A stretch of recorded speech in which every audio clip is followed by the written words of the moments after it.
Alright, working on my 1997 Nissan Pathfinder. I've done a lot of work on this thing in the last couple months.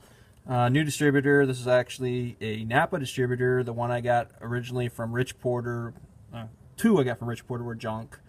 Replaced the spark plugs. Haven't done the wires yet. Tested the resistivity on the wires. They're fine. So I think they're originals, but the resistance is fine. Bank 1 oxygen sensor position 2 is replaced. New knock sensor, aftermarket. That was a workaround fix for that. And it was giving me, let's see, it was a low efficiency on my Bank 1 CAT converter. But when I replaced the oxygen sensor, that seemed to resolve that. But my Bank 2 short-term fuel trim was rather rich, showing rich. And driving out to Sacramento yesterday, after I got everything else, all the other trouble codes cleared, a new one popped up.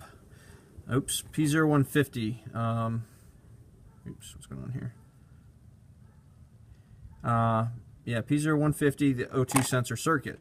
Looking that up, it's the Bank 2 driver's side oxygen sensor.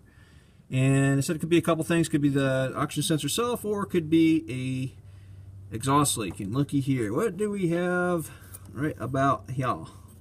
A big old leak in my exhaust manifold just above the uphill side oxygen sensor. So that's a problem.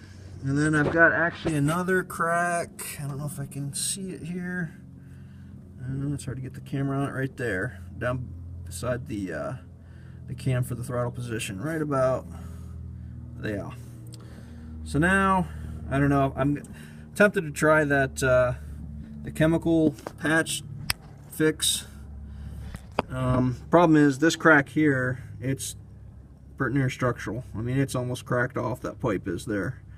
And it's right by the oxygen sensor.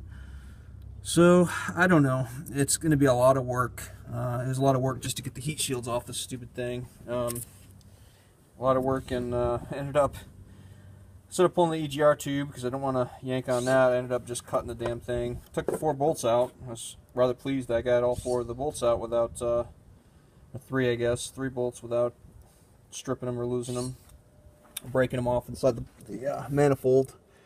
So that's off, and I can see it, and I can access it and get a Dremel tool on it. And maybe I'll, I don't know, that's probably my next experiment. Just getting old at this point.